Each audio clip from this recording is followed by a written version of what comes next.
ቤዛና ጽዮን ሽንኩርቱን እንደ ፍልጥ ፈላለጡት። እንዲሁም ቤዛ ያወላወሉ ስርዓት ጠፋባት።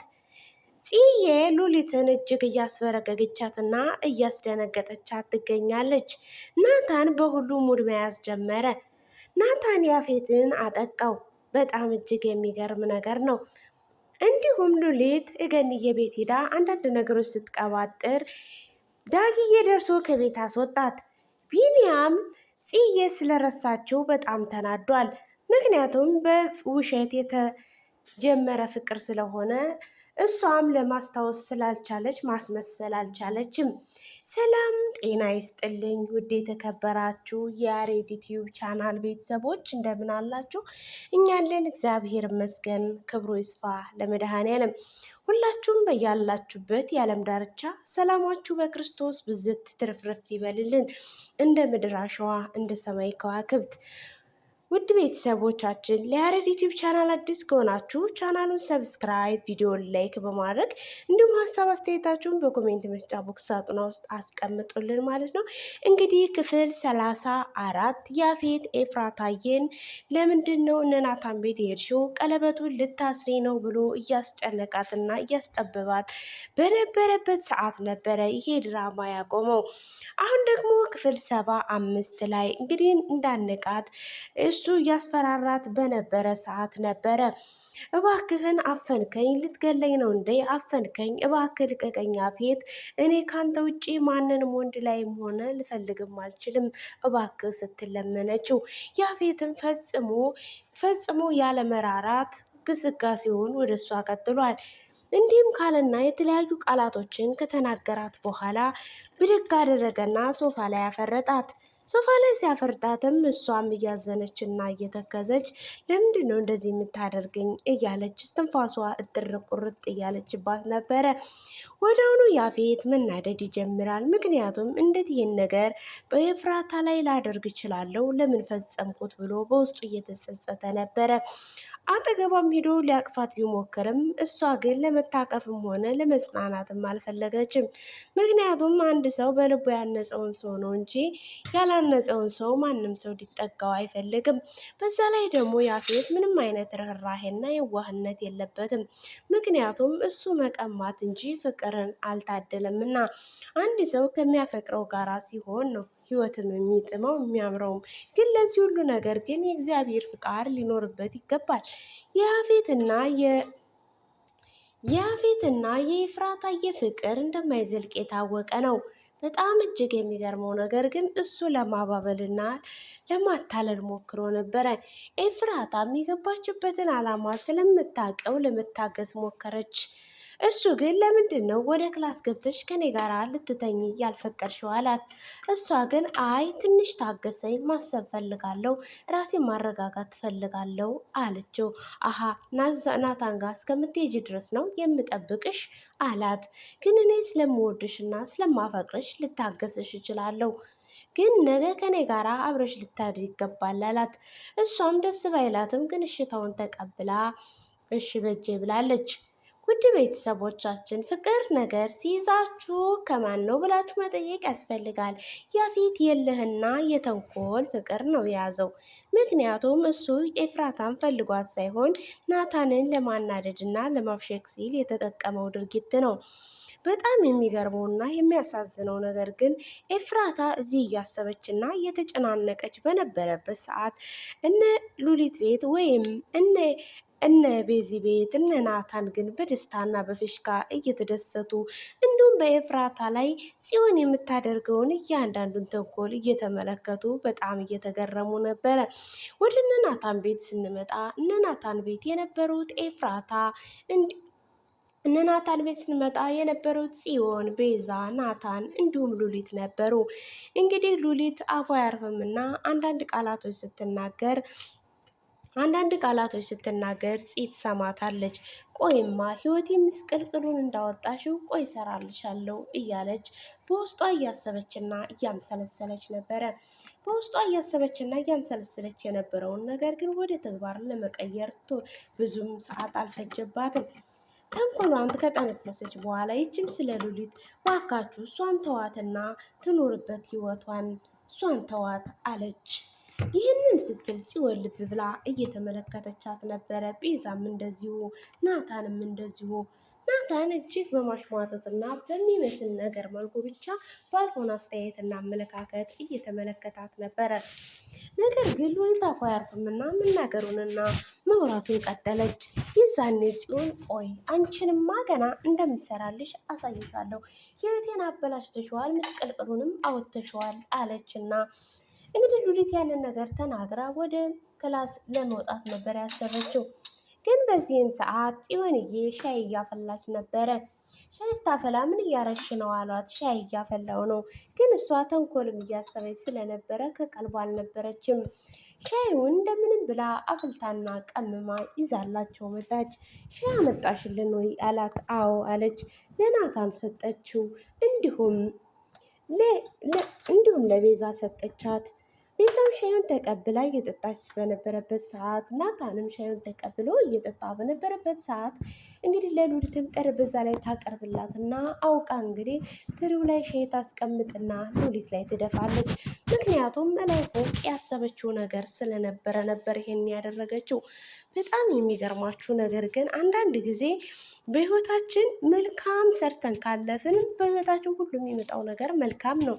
ለሰው ልጅ ደግ ማናስብ ከሆነ በዛው ልክ ነው የሚገጥመን። ምክንያቱም በሰፈሩት ቁና መሰፈር አለና። በጣም የሚገርማችሁ ነገር ግን እጅግ ልቤን የነካኝ ነገር ቢኖር ምንድን ነው ሉሊት እጅግ በጣም ፈሪና የዋህ እንደነበረች እዚህ ላይ ተገንዝቤያለሁ። እንግዲህ እንደዛ ስታደርግባት እንዴት ትደፊብኛለሽ አለች። እንግዲህ ጽዮንም ማስመሰሉን ቀጥላ ማባበልና እባክሽን ያላወቁም ይቅርታ ምናምን አለቻት። እንዴት አላወቁም ትያለሽ ደፍተሽብኝ ብላሉ። ሉሊትም ምንቅር እያለች ተነስታ ወደ ክላስ ወደ ፎቅ ትገባለች። እንግዲህ ጽዮን ደግሞ ባልታሰበ መልኩ ቀስ ብላ ወደ ፎቅ ትወጣና የተለያዩ ማስፈራሪያ በሮችን እንዲሁም የተለያየ አካል ወይም የተለያየ ነፍሳት ቤት ውስጥ እንዳለ ለማስመሰል ገባችና ሉሊት በገባችበት ሁሉ ታስደነብራትና ታስደነግጣት ጀመረ። እንዲሁም በዚህኛው በር ስትከፍት በዚህኛው የሆነ ድምፅ ታሰማታለች። በዚህኛው ስትገባ የዚህን ጊዜ ሉሊት የምትገባበትና የምትወጣበት ቦታ እጅግ አስፈራት። ወይኔ ጉዴ ምንድን ነው? ወይኔ ጉዴ እያለች በዛም ስትከፍት የሆነ ድምፅ አለ፣ በዚህም ስትከፍት የሆነ ድምፅ አለ። ብቻ ምን ልበላችሁ እጅግ በፍርሃት ትዋጣለች። በፍርሃት ስትዋጥ የዚህን ጊዜ ነበረ ጽዮን በደስታ የዘለለችው። ምክንያቱም ያሰበችው ነገር ስለደረሰላት ስለተፈጸመላት በጣም ይገርማል። አንዳንድ ጊዜ ለሰው ልጅ ሁል ጊዜ መልካም ነገርን ሰርተን ብናልፍ መልካም ይመስለኛል። እና ይሄን እያደረገችባት በነበረ ሰዓት ወይኔ ጉዴ ምንድን ነው የገባው ብላ ናታን ብትል ናታንም ሊሰማት አልቻለም። እንዲሁም ቤዛ ብትል ቤዛም ልትሰማት አልቻለችም። ጽዮን አለች። ጽዮንም እዛው ተንኮል የምታሴርባት እሷን እንደነበረች ስላልገባት እሷንም መጣራት ጀመረች። ወደዛም ወደዚህም ብዛ በስመ አብ ወልድ መንፈስ ቅዱስ ብላ አማት ባለት ገባ ስትል አሁንም ያንኑ ድምፅ ይሰማል። ምክንያቱም አንድ ሰው በእምነቱ ካልጸና ቢያማትብም ሆነ ምንም ሆነ ሊቋቋመው እንደማይችል እየታወቀ ነው። ሉሊት ደግሞ ይህን የምታደርግበት ሰዓት አልነበራትም። ይህን ስላችሁ ደግሞ በድራማ መልኩ እንጂ በሌላ በኩል እሷ የታወቀች ናት። እጅግ ጀግናና ታታሪ ለእምነቷም ታማኝ ጀግና ሴት ናት። ስለዚህ የትወናው ላይ ደግሞ እሷ ከነገር ማመላለስና ሰውን ከሰው ከማባላት እንዲሁም ከገንዘብ ፍቅር ውጭ ሌላ ምንም የምታውቀው ነገር እንደሌለ አንድ ሰው ገና ለገና ያልፍለታል ሀብት ያገኛል ብላ ነበረ እንደዚህ የምትቃወምና የምትናገራቸው የነበረው። በጣም የሚገርማችሁ ነገር ምን እንደሆነ ታውቃላችሁ? ሉሊት የገንዘብ ፍቅር እንጂ የሰው ፍቅር እንደሌላት ሁላችንም ጠንቅቀን እናውቃለን። ኤፍራታ ደግሞ እጅግ አዛኝና የዋህ ደግ ሴት ናት። ናታንም በዚሁ ልክ እጅግ ውስጡ የዋህና ቅን ልብ ሆኖ ነው በዚህ ድራማ ላይ እየተወነ የሚገኘው። ቤዛ መጀመሪያ ላይ እንግዲህ ለሰው ልጅ ምንም አይነት ርህራሄ ያልነበራት አሁን ላይ ደግሞ በመልካምነት የተቀየረች ናት። ሲሆን እንደዚህ ሁለቱም ውዝግብ ውስጥ ናት። እንግዲህ ሉሊት እዛው እየፈራች በነበረበት ሰዓት ነበረ አይ እኔም አፈራው ወደ ታች መውረድ አለብኝ እነሱ ጋር ብሄድ ይሻለኛል ብላ ማውራት ጀመረች። ከዛ ቀጥታ እየተንሸዋከከች ደረጃውን ስትወርድ በነበረበት ሰዓት ነበረ ናታን የተመለከታት። ናታንም እንዴ ሉሊት ምን ሆንሽ አላት። ምንም አለችው እየተንቀጠቀጠች። በእሷ ግን ላለማስነቃት ብላ ብዙ ድርጊቶች አድርጋለች። እንዴ ታዲያ ለምንድን ነው እየተንሸዋከክሽ የምትወርጀው አላት ናታንም ይህንን እያላት ሰዓት በነበረ ሰዓት እሷ ግን ከመናገር ይልቅ መሸምጠጥን መርጣ ነበረ። ከዛ ጽዮንም ምን ሆንሽ አለቻት። ግን እኮ እየተንቀጠቀጥሽና እየፈራሽ ነው፣ ምን ሆነሽ ነው አለቻት። እንግዲህ ሉሊት ማንም ሰው እንዲያውቅባት ስላልፈለገች አሁንም መሸምጠጥና አለመናገርን መረጠች። እንደዚህም በሆነበት ሰዓት በቃ ምን ልበላችሁ፣ እሷ መጣች፣ ከጽዮን አጠገብ ተቀመጠች። ጽዮን በውስጧ እጅግ ደስታና ሀሴት ተፈጠረባት። መዝለልም ፈለገች። በቃ የሆነ ቃላትም መውጣት ፈለገች። ነገር ግን ወንድሟ ወይም ቤዛ እንዲያውቁባት አልፈለገችም። ነገር ግን ቤዛ የተሆነ ነገር ተጠራጥራለች። እንዲሁም ናታን በውስጡ ፈገግ እያለና እየሳቀ ነበረ። ብቻ አልገባውም እንጂ የሆነ ነገር እንደተፈጠረ ውስጡ እየነገረው ነበረ። ግን እሱ ያው ላለማስነቃት ብሎ ጸጥ አለ ማለት ነው። እንግዲህ እነ ሉሊት ይህንን እያሉ በነበረበት ሰዓት ነበረ ሉሊት ከዚህ ቤት እንዴ ለምንድን ነው ታዲያ ሻወር ያልወሰድሽው አላት። አይ ተው በኋላ ወስዳለሁ ብዬ ነው፣ ንጹህ ነው አለች። አይ ቆሽሿል እኮ መቀየር ነበረብሽ አላት። እሺ በቃ ብላ እንደገና ተመልሳ ወደ ፎቅ ትወጣለች። አሁንም ጽዮን ለተንኮልና ለነገር ስለነበረ የፈለገቻት። አሁን እንግዲህ ሉሊት ወደ ክላሷ ስትወጣ ጠብቃ አሁንም ደግማ ትወጣለች። ምክንያቱም እሷ ቀድማ ገብታ ሉሊትን ለማስደንገጥና ለማስፈራራት እንዲሁም እንደ ከረምቡላ ልትጫወትባት ነበር የፈለገችው። ነገር ግን ሉሊት ነበረች ቀድማ ክላስ ውስጥ የተገኘችው። እንግዲህ ሾከክ እያለች ጽዮንዬ በሩን ስትከፍት የሉሊትን ቆሌ ነው የገፈፈችባት። በነገራችን ላይ ቆሌ ማለት መንፈስ ማለት ነው፣ ሰይጣን እንደማለት ነው። እና እኛ በተለምዶ ቆሌዋን ገፈፈችው እንላለን እንጂ ያው እርኩስ መንፈስ እንደማለት ነው። እናት ስትላት ደነገጠች። እንዴ አስደነገጥሽኝ እኮ አለቻት። እንግዲህ ጽዬም በይቅርታና በመቅለስለስ እያደረገች ውስጧን እየበደለች ከላይ ከላይ ግን ይቅርታ እየጠየቀቻት ነበረ። ይቅርታ እየጠየቀቻት በነበረበት ሰዓት ነበረ ጽዮንም በቃ ይቅርታ ብላ ምንድን ነው የፈራሽ ትመስያለሽ፣ ምንድን ነው የምትፈሪው ብላ መስኮቱን መከፋፈት እሷ ቀደም ስትፈራቸው የነበረ የሻወር ክላስ እንዲሁም በውጭ ያሉትን የተለያዩ የቆጥ የሚመስሉ ወይም የዶሮ ማደሪያ የመሰሉ ነገሮች ነበሩ። እነዛን ሁሉ ግን ጽዮን ያለምንም ፍርሃት ነበረ በሮቹን የከፈተችው። ምክንያቱም እዛ ጋር የነበረችው ወይም ተንኮል ስትሰራ የነበረችው እሷ ስለነበረች ምንም ነገር ስለሌለ ስለምታውቅ በሩን ከፋፈተች።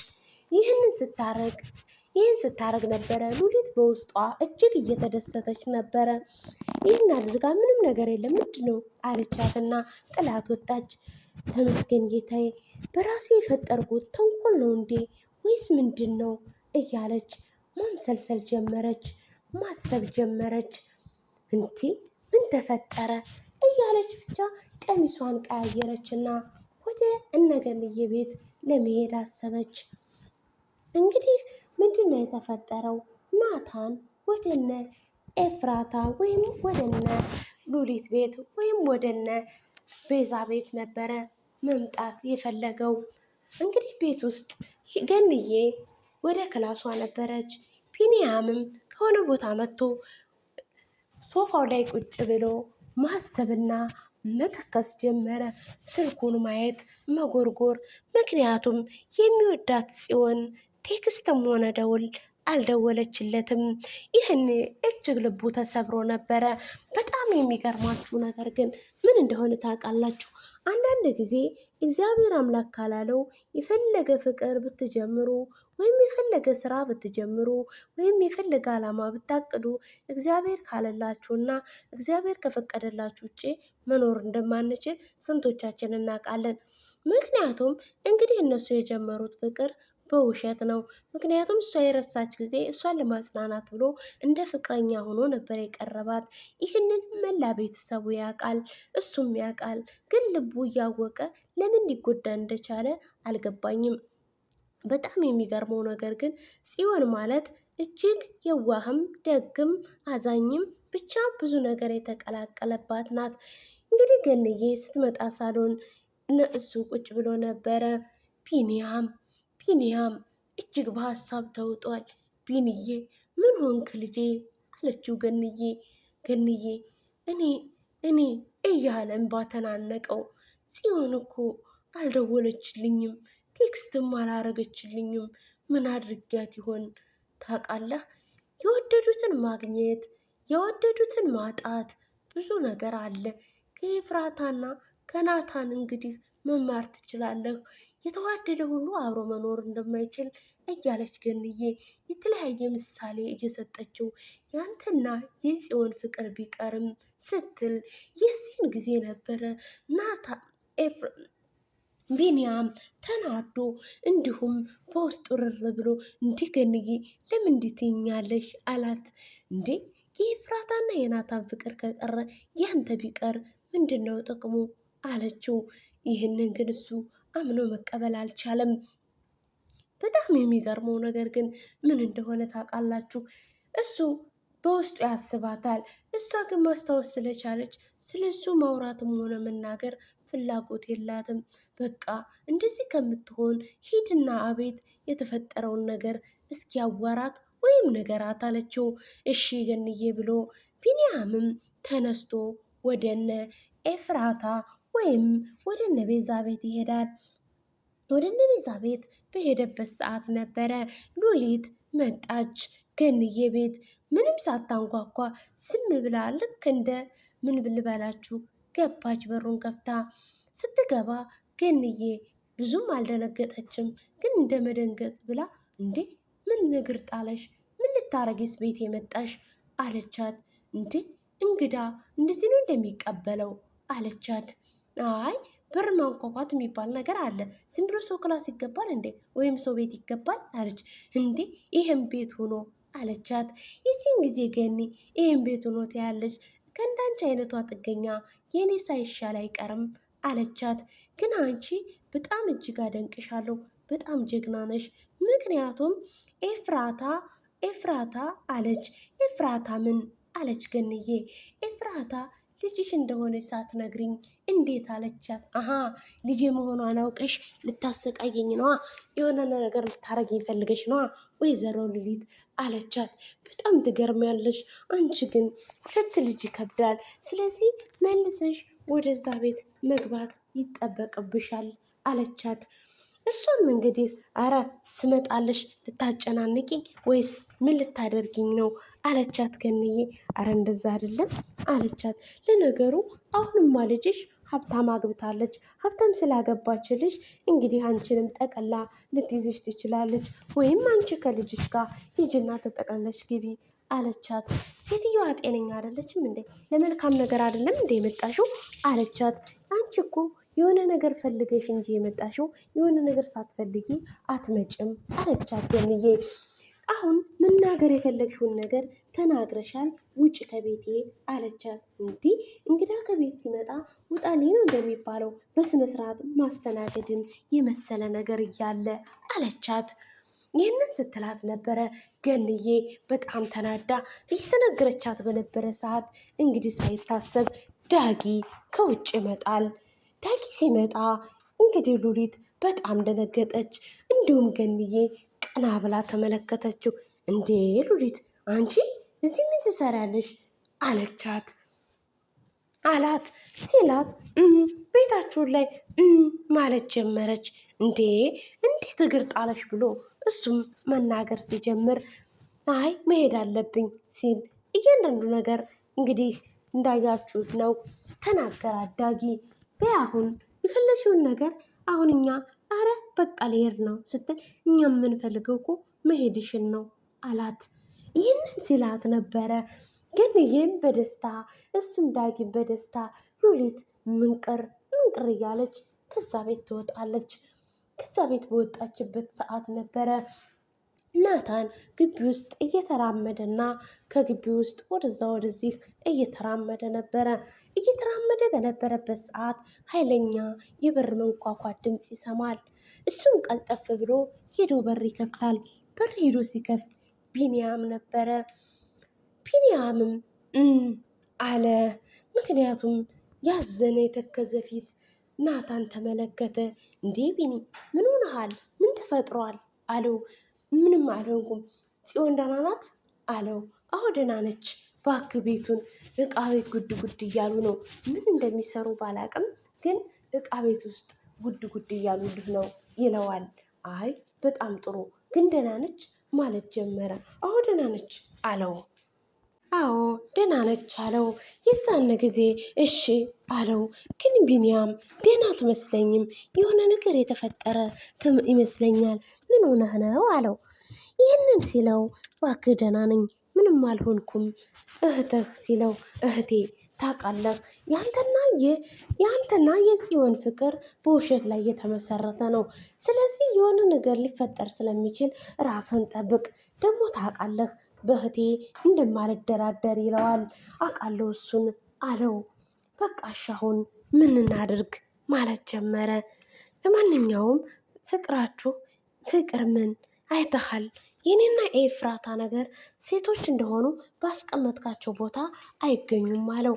እሺ በቃ ብሎ ተያይዘው ወደ ቤት ለመግባት ባክህ ጉድ ጉድ እያሉ ነው እያለው እየሄዱ በነበረበት ሰዓት እንግዲህ እቃ ቤት ጽዮን ሽንኩርቱን በመፍለጫ እንደሚፈልጥ ሰው እየፈላለጠች ነበረ። እንግዲህ በገቡ ሰዓት የነበረው እንዲሁም ቤዛ ቤት እያጠረገች ነበረ። አጨማመቁ ጠፋባት፣ አወላወሉ ጠፋባት። ምክንያቱም እነሱ በገኒ ላይ ነበር የኖሩት እስከዛሬ። በእሷ ላይ ስለኖሩ ስራም ሆነ ምንም አይነት ነገር አያውቁም። ስለዚህ ሁላቸውም እየከተፉ በነበረበት ሰዓት ናታንና ቢንያም ወደ ቤት ይገባሉ። ከዛ እናግዛችሁ ሲል አይ አለች ጽዮን ቀድማ። ጽዮን ዞር ስትል ቢንያምን ተመለከተችው። እንዲሁም በውስጧ እያግመተመተችና እያወራች ነበረ። በቃ ላግዛችሁ ሲል ኧረ እኔ አላግዛችሁም፣ መጀመሪያም እኮ እኔ እንደማላግዛችሁ ነግሬያችሁ ነበረ እያለ ናታን ሙድ እየያዘባቸው ነበረ። እኔም እኮ ጽዮንን ላግዝሽ ስላት አልፈልግም አለችኝ፣ በቃ እኔ አግዛታለሁ ብሎ ይሄድና ቢንያም ካጠገቧ አቁሞ እጇ ላይ ጭኖ ሽንኩርት መክተፍ ጀመረ። የዚህን ጊዜ ጽዮን በጉርጠትና በሆነ አመለካከት እያየችው እየተመለከተችው ሽንኩርት መክተፍ ጀመሩ። አንቺ ለምንድን ነው ቴክስት ስጽፍልሽ የማትጽፊው? ምንድን ነው ጥፋቴ? ምንድን ነው ስህተት ያላት? እሷ ግን እዛ የረሳችበት ቦታ ሳትሆን አሁን ማስተዋል ላይ ሆና እሱን እንደማትወደው እንደማትፈልገው አለችበት ህይወት ላይ ናት አሁን ያለችው። ስለዚህ ናታንም እየተመለከታቸው ነበረ። እነሱ አብረው ሽንኩርት ሲከትፉ ናታን ከኤፍራታዬ ጋራ በእነሱ ቤት የሰሩትን ምግብ የተነጋገሩትን ቃላት ትውስታዎች ማስታወስ አንድ ባንድ ጀመረ። እነሱን እያየ ግን የሚመለከተው የነበረው በምናቡ የእሱን የኤፍራታን ፍቅር ነበረ። በሀሳብ ጭልጥ አለ። ቤዛም ታየዋለች። እነሱም መከራከሩንና መጨቃጨቁን ቀጠሉበት። ከዛ እየተጨቃጨቁ በነበረበት ሰዓት እንዲሁም ቤዛ ከናታን ጋር ያሳለፈቻቸውን ጊዜዎች አንድ ባንድ እያስታወሰች መናደድና በውስጧ መምሰልሰል ትጀምራለች። ይህንን በጀመረችበት ሰዓት ነበረ እሷም ከናታን ጋር የነበራት ግንኙነት ከውሸት እስከ እውነት ድረስ አንድ ባንድ በማስታወስ ላይ ትገኝ ነበረ። ምክንያቱም እሷ እያሰበች የነበረው ወይም እየተመለከተች የነበረው ልክ ናታን ከኤፍራታን ጋር እንደነበረው ህልምና እንዳየው ህልም ነበረ። ምክንያቱም እሷም ያሳለፈቻቸው የፍቅር ታሪኮች፣ የፍቅር ህይወቶችን አንድ ባንድ እያስታወሰች ነበረ። በጣም የሚገርመው ነገር ግን ምን እንደሆነ ታውቃላችሁ? ወዲያውኑ ኤፍራታና ቢንያም መጨቃጨቅና ከፍ ያለ ድምፅ እንዲሁም ጽዮን ቢንያምን ስትገፈትረው ይመለከታል። ምንድን ነው አለ ናታን። አይ ምንም አይደለም ብሎ ቢንያም ለመደባበስ አሰበ። አየኸው ይረብሸኛል ወንድሜ አለችው። ይህንን ከተባባሉ በኋላ ነበረ እንግዲህ ሁሉ ነገር የሚገርምና የሚደንቅ የሆነበረው እንግዲህ ቤት ውስጥ የነበሩት ሉሊት፣ ቤዛ እንዲሁም ጽዮን ነበሩ። ወዲያውኑ ናታን ከቤት ወጣ። ከቤት ወጥቶ ሁሉም ቢፈልጉት ቢደውሉ ስልክ ምንም አይነት ስልክ አይነሳም። ምንም አይነት ስልክ አልነሳላቸው ሲል እነሱ ያደረጉት ምንድን ነው?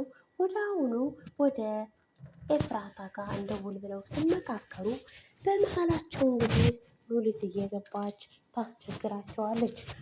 እናንተ ተዋት፣ ልጅቷ ትዳሯንና ህይወቷን ትኖርበት፣ እሷ ጋር ትደውሉ አለቻቸው። እነሱም እባክሽ ምን አገባሽ አንቺ ዝም በይ፣ እሷ ጋር እንደውላለን አለቻት። ጽዮን አሁን ድምፄ የቀነሰው ሰውዬ ስለተነሳ ነው ማለት ነው። እና ለጨርስ ትንሽ ነው የቀረኝ። እና ሲባባሉ በነበረበት ሰዓት ቀጥታ ወደ ኤፍራታ ይደውላሉ። ኤፍራታም ታነሳና ጽዮንዬ ስላት እባክሽ አሁን የደወልኩልሽ ለዛ አይደለም፣ ምንድን ነው የምትይኝ አለቻት። እንዴ ምን ነው ወደ ድሮ ማንነትሽ ተመለሽ እንዴ አለቻት። አይ እንደሱ እንኳን አይደለም ወንድሜን አይተሽዋል አላየሽውም ነው ያልኩሽ አለቻት። አይ አላየሁትም። ምን ሆነ ናታንዬ ምን ሆነ የኔ ውድ ማለት ጀመረች። ይህንን ጊዜ ጽዮን መናገር አልፈለገችም። ስለዚህ መናገር ስላልፈለገች ነበረ ሁሉ ነገር በግልጽ ማድረግ አንዳንድ ጊዜ እንደሚጠቅም ታውቃላችሁ።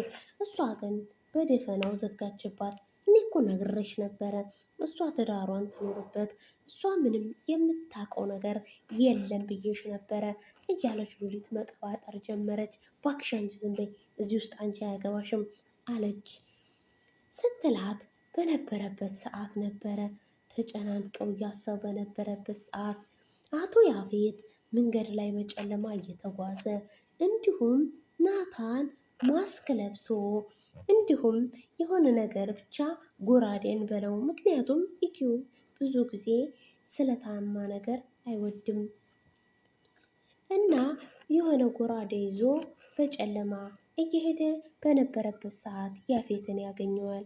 ያፌትን እንግዲህ በዛ ይይዝና የሆነ ነገር ያደርገዋል። የሆነ ነገር እያደረገው በነበረበት ሰዓት ወዲያውኑ የማጣጣር ወይም የመድከም ስሜት እየተሰማው መጣ። ያፌት ራሱን ለመጎተት ይዳን ወይስ ሲሞት ባናቅም ግን ራሱን እየጎተተና እየሳበ በነበረበት ሰዓት ክፍል 75 በዚህ መልኩ ተጠናቋል። ሰላም ጤና ይስጥልኝ ውድ የተከበራችሁ የያሬድ ዩቲዩብ ቻናል ቤተሰቦች እንደምን አላችሁ? እኛለን እግዚአብሔር ይመስገን፣ ክብሩ ይስፋ ለመድኃኔዓለም። ሁላችሁም በያላችሁበት የዓለም ዳርቻ ሰላማችሁ በክርስቶስ ብዝት ትረፍረፍ ይበልልን። እንደ ምድር አሸዋ እንደ ሰማይ ከዋክብት ሰላማችሁ ይብዛ። ውድ ቤተሰቦቻችን ለያሬድ ዩቲዩብ ቻናል አዲስ ከሆናችሁ ቻናሉን ሰብስክራይብ፣ ቪዲዮን ላይክ በማድረግ እንዲሁም ሀሳብ አስተያየታችሁን በኮሜንት መስጫ ቦክስ ሳጥኗ ውስጥ አስቀምጡልን። ውድ ቤተሰቦቻችን የነበረን ቆይታ ይህንን ይመስል ነበረ። በሌላ ፕሮግራም እና ሀሳብ እስከምንመጣላችሁ ድረስ ሰላም እና ጤና ፍቅር ተመኘንላችሁ። መልካም ነገር ወደ እናንተ ይቅረብ፣ ክፉን ያርቅላችሁ። እግዚአብሔር አምላክ ከክፉ ነገር ይጠብቃችሁ። ውድ ቤተሰቦቻችን ከሐረግ ድራማ ምን ትማራላችሁ? የዋህነት፣ ደግነት፣ መልካምነት፣ ኃያልነት ወይም አለ አይደለ የሰው ልጅ መልካም ሲያስብ ጥሩ እንደሚገጥመው፣ መጥፎ ሲያስብ ደግሞ መጥፎ እንደሚገጥመው ምን ፈልጎ ነው የሚጠጣ እና አንዳንድ ጊዜ በምንሰራው ስራ ነገር ሁሉ እግዚአብሔርን ማስቀደም እንዳለብን ነው። ምክንያቱም ኤፍራታ እግዚአብሔርን ስላስቀደመች እና እግዚአብሔርን ከፊቷ ስላደረገች ብዙ ነገር መቋቋም እና ማለፍ ትችላለች። ምክንያቱም እሷ በእምነቷ የጸናች፣ ለቃሏ ታማኝ፣ ለሰው አዛኝ የሆነ ሰው ሁልጊዜም ምንም አይነት ፈተናና ችግር ቢገጥመውም እንደሚያልፍ የታወቀ ነው። እና ቤተሰቦቻችን ምን ልላችሁ ፈልጌ ነው፣ በዚች ምድር ላይ ስንኖር መልካም ነገር ሰርተን ብንሞት ለሰው ልጅ ክፋት ከምናስብ ደግ ብናስብ ብዬ እመኛለሁ ማለት ነው። እና የተከበራችሁ የውድ ቤተሰቦቻችን እንግዲህ ጊዜው ህማማት ነው። እኛ ህማማት እንግዲህ በስደት ላይ ስለሆን ለዛ ነው እንጂ የምንፈተፈተው አሁን ላይ ማልቀሻችንና እኛ ወደ ፈጣሪያችን መማፀኛችን ሰዓት ነው። ያው ስደት ላይ ብንሆንም በአቅማችን እናደርጋለን። ግን ምን ኢትዮጵያ እንዳሉት ባንሆንም ያው ስራ ነውና እኛም ስራችንን እየሰራን ነው። እግዚአብሔር አምላክ ደግሞ ለንስሐ ሞት አብቅቶን ለሀገራችን ኢትዮጵያ አብቅቶን እንደ ቤተሰቦቻችን በቤተ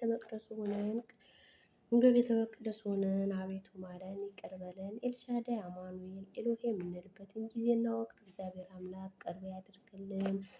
መከራችንን ስቃያችንን ሁሉ ይቅር ይበለን። እንደኛ ኃጢአት እንደኛ በደል ሳይሆን እንደሱ ቸርነት እንደሱ ምሕረት ስለ እናቱ ስለ ቅድስት ድንግል ማርያም ብሎ ይማረን፣ ይቅር ይበለን። ሀገራችንንም ኢትዮጵያን ሰላም ያደርግልን። እንግዲህ ዋናው ሀገር ሰላም ስትሆን ነው እና እኛም ዙረን መግቢያችን ሀገራችን ናትና ለሁላችንም ዙሮ መግቢያችን ሀገራችንን እግዚአብሔር አምላክ ሰላሟን ያብዛልን። ሁላችሁም በያላችሁበት ግን ሰላማችሁ ይብዛልኝ። ውድ ቤተሰቦቻችን ቻናላችንን ሰብስክራይብ፣ ላይክ፣ ሼር እያደረጋችሁ ቤተሰብ ሁኑን ማለት ነው። ቤተሰብ ስለሆናችሁን ደግሞ ከልብ ነው የምናመሰግናችሁ። ላይክ ማድረግ ግን አትርሱ ማለት ነው። ውድ ቤተሰቦቻችን ላይክ አድርጉ ማለት ነው። እዛ በተረፈ እንወዳችኋለን፣ እናከብራችኋለን። ቤተሰቦች የያሬድ ቤተሰቦች ማለት ነው። ያው እኔም ወደፊት የራሴ ቻናል እመጣላችኋለሁ። የያሬድን ቻናል ሞኔታይዝ ላድርግና እንግዲህ በአንዱ ስልኬ ደግሞ ከፍቼ የራሴን ቻናል እንደማሳድግ ባለሙሉ ተስፋ ነኝ ማለት ነው። እና ወዳችኋለሁ፣ አከብራችኋለሁ ማለት ነው። እንግዲህ ሰላም እመኝላችኋለሁ። ክፉ አይንካችሁ፣ መልካም ነገር ይቅረባችሁ። 2017 ዓመተ ምህረት እንግዲህ ሊያልቅ ትንሽ ነው የቀረው። ደግሞ 2018 የሰላም የጤና የፍቅር ያድርግልንና እግዚአብሔር አምላክ እንግዲህ እሱ በምሕረቱ በቸርነቱ በይቅርታው ጎብኝቶን እስከዚች ሰዓትና እስከዚች ዕለት ስላቆየን ለሱ ክብርና ምስጋና ይገባዋል። ሀገር ኢትዮጵያ ሰላም ይበልልን። ወዳችኋለሁ፣ አከብራችኋለሁ። የነበረን ቆይታ ይሄንን ይመስል ነበረ።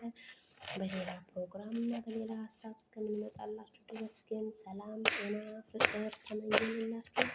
በያላችሁበት የዓለም ዳር ግን ሰላማችሁ ብዙ ፍርፍር ይበልልን። እንወዳችኋለን። ሰውዬ ነው እንግዲህ አጣደፈ ምግብ ሊበላ ቸኩሏል። ደግሞ ዛሬ በጠዋት የተነሳበት ምን